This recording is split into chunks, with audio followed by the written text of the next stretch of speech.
Hey guys, how's it going? It is your boy, Manga Man Drew, and I'm here to do my breakdown for My Hero Academia Season 6, Episode 12.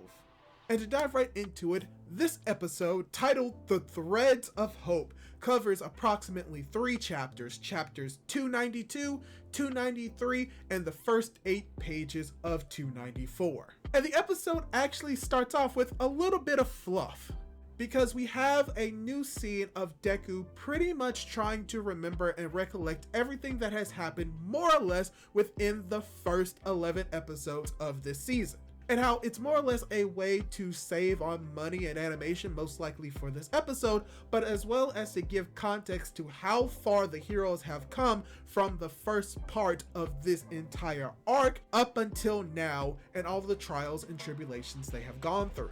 And as we skip the intro, as we always do, we get more into the bulk of what this episode is about.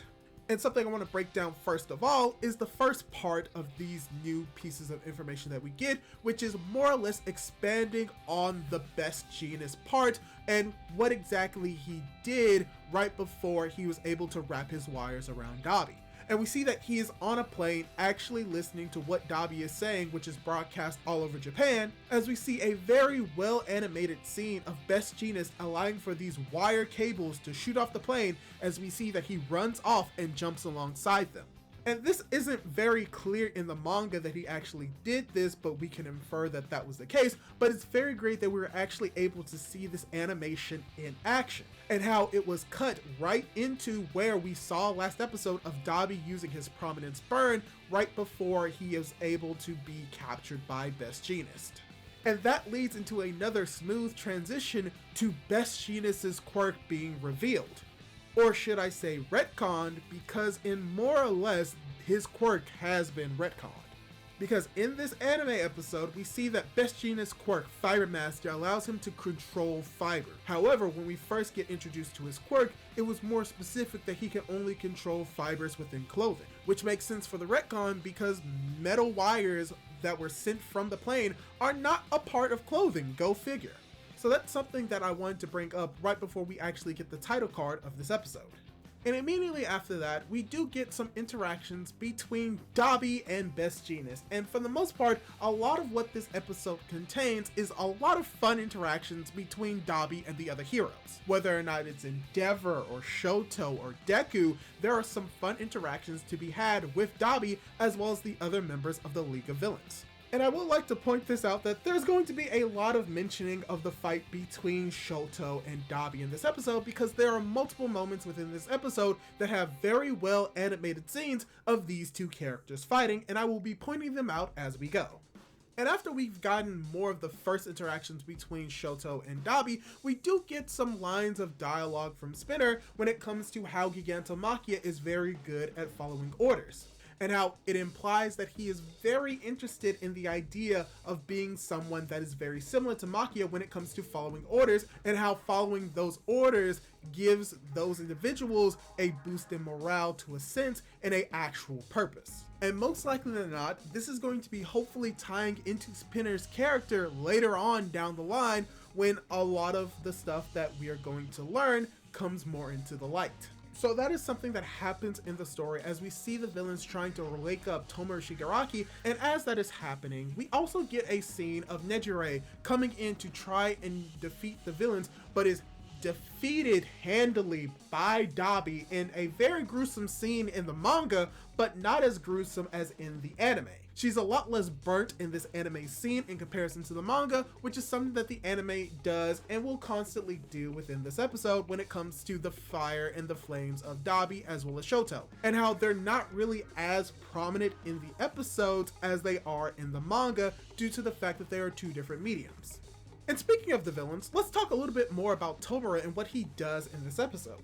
Because Tomura Shigaraki is the main cause for Gigantomachia beginning to get back up and breaking out of Best Jeanist's metal fibers. And how in the anime, we get a little bit more of him awakening and him remembering his parents and the reasoning why he wants to destroy, and how it leads to a few added moments of him trying to mouth out the word destroy without anything coming out of his mouth, which is not necessarily in the manga.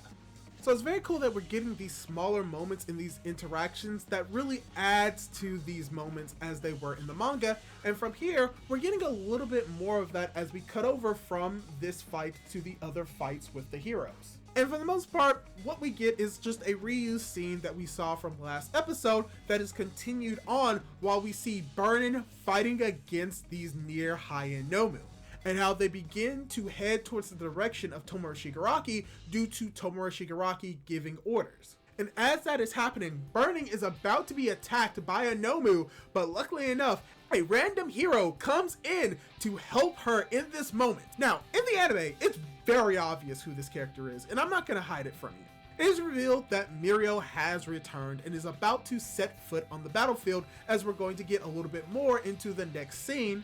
But it's very interesting to see how, when it comes to an anime medium, it's a little bit more difficult to have these reveals be shown in an anime form than it is in the manga, because there isn't that much stuff that you can really hide in an anime in comparison to a manga, due to the fact that everything is in black and white, while the anime is more colored, so you'll be able to get more of a color scheme of the hero, which would have mean that Mirio would have been guessed either way. Also, I would like to also bring up that we get to see a little bit of how Burnin is able to use her quirk in battle, and I kind of like that. But cutting back to the action, we get to see more of the fight between Shoto and Dabi, and once again, the animation looks amazing, especially on the flames as they are coming in contact with each other, and they're both using this dichotomy of red and blue with both of their fire abilities. So I really like how these characters are interacting with one another using their fire abilities in this way, and how they look this good. But yeah, it is pretty much at this moment in the episode where we get to see that the Nomus have finally arrived to the battlefield where the other major heroes are fighting, and unfortunately they are moments away from potentially killing Best Jeanist, who is unable to really do anything, because if he breaks his concentration, then there's a chance that Gigantomachia gets completely freed, and none of the heroes, including Deku, are able to save him, which is why Mirio had to be revealed to be the one to save the day in this moment. And talking a little bit about Mirio in this entire scene, I think that this scene, in the anime at the very least, is done fairly well when it comes to his reveal. We get to see Mirio do a whole bunch of cool action, knocking away the Nomu. We also get revealed for the backstory for how he was able to obtain his quirk back with the help of Eri, and that during this scene, there is a small added flashback where we see that Eri is practicing using her abilities on a lizard. But the added implication in this scene is that we see that Mirio was looking at her and watching over her the entire time. As well as we get to see that when Mirio is in this battle, he actually phases underground and waits there for a little while he's having this moment to reflect, which leads into the flashback, which is not necessarily seen in the manga. So yeah, a lot of what we got with Mirio in this episode is very good, and I really did enjoy it. And we're going to be talking about Mirio a little bit later when it comes to his status and his abilities when it comes to fighting off these near high-end Nomu. Because as Mirio said it himself, he can't really fight these Nomu on his own, which leads into something when it comes to Bakugo's ability and how it's developing. And in this part of the episode, we really expand on what Bakugo is able to do and how he's acting using this new move that he was able to more or less figure out on the fly by wanting to save Deku.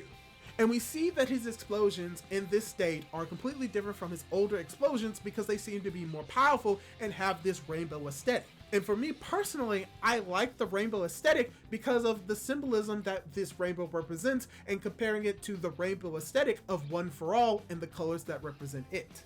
Because One for All has a whole bunch of colors in it, and it's extremely powerful, and the same can be said about Bakugo's new explosions. So yeah, overall, I just like how it is being portrayed, and I'm going to really like it more as the story moves on if this is going to be a lasting portrayal of his new abilities. And speaking of new things involving Bakugo, we also get revealed for Bakugo's hero name, which is King Explosion Murder God Dynamite.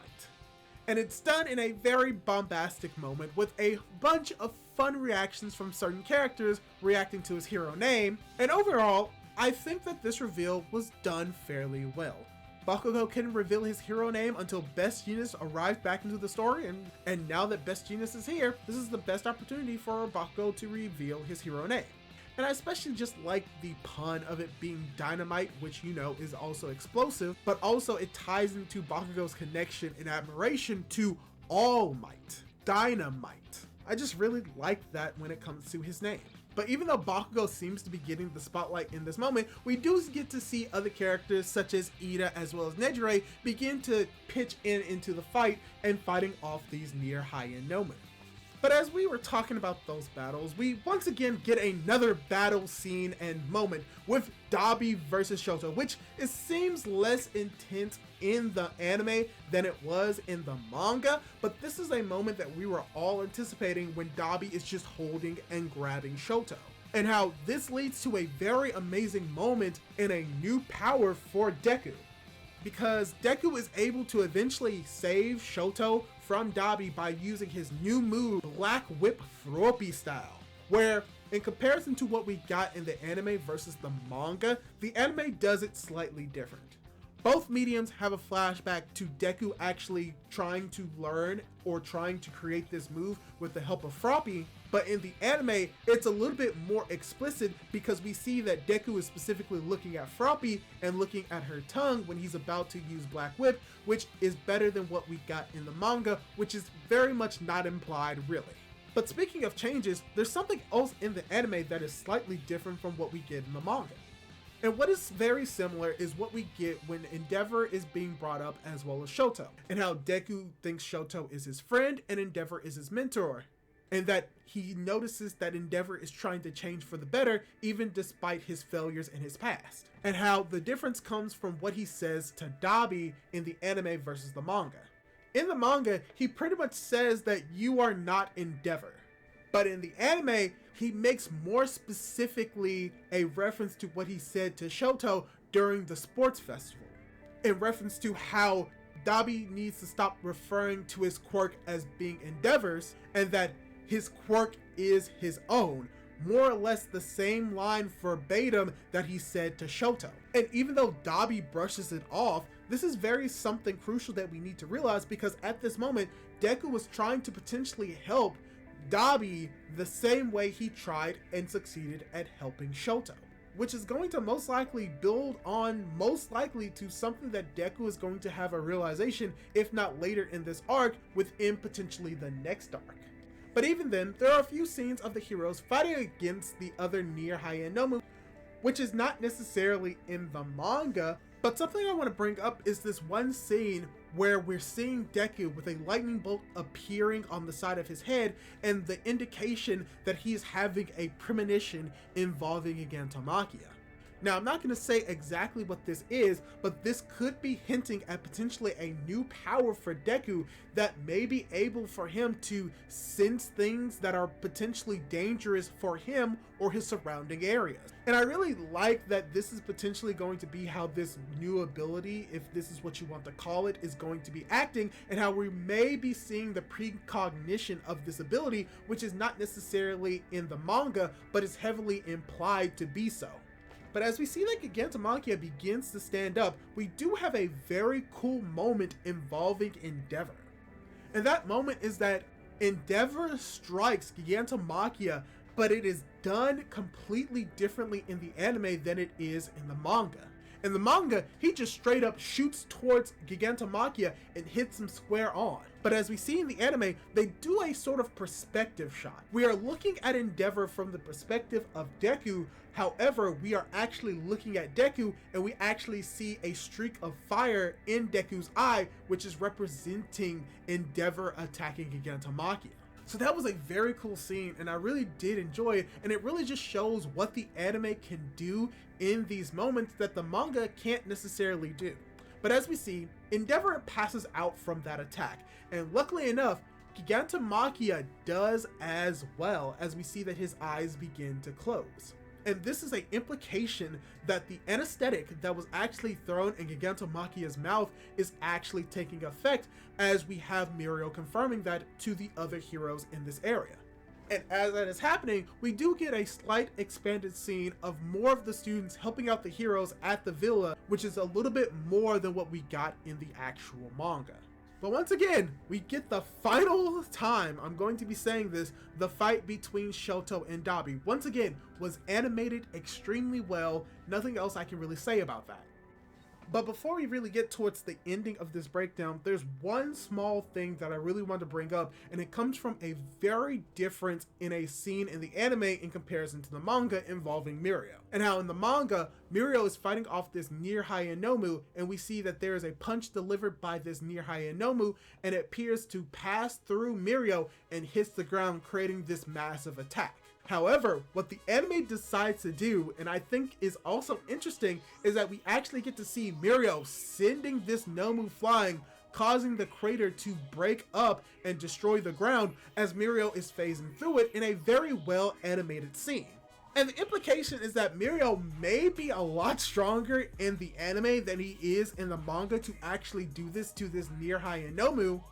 However, we need to also factor in that we literally just saw Mirio do this to 5 other Nomu trying to protect Best Jeanist. And the implication is that even though he's able to push this Nomu back with a punch, he is unable to put it down permanently. As we see that when the Nomu comes and attacks him, Mirio is able to break out of it, which is a new scene added to the anime, but he's still unable to actually do massive damage to put it down. And that flaw with Mirio when it comes to his use of his ability may play a part later on down the line when it comes to what we're getting in the manga and what we could be getting in the anime. Still really like that scene though, even though it may not make the best sense. But as we're approaching the end of this episode, the final thing that I want to break down is the final moments that we get with Compress and how he's being restrained by Best Jeanist, as most likely hinting to something deeper coming down the line, or more specifically, what's going to be going on in the next episode as we see that he is giving this monologue. So yeah, this is pretty much hinting at something being revealed with Mr. Compress in the next episode, and I'm just gonna say this, you're going to have to wait for my breakdown next week to really understand and learn what's going on, or what's going to be going on with Mr. Compress. But yeah, that's all I really have to say for this episode of my My Hero Academia breakdown. So let me ask you, what did you think of the episode? Did you like it? Did you dislike it? Me personally, I really did enjoy it. I really do enjoy My Hero Academia, and I really enjoyed this episode. So yeah, leave your comments down below, leave a like on the video if you liked it, and don't forget to subscribe to my YouTube channel for more content like this. Do all that cool jazz, and hopefully I'll be able to catch you in my next video. Goodbye!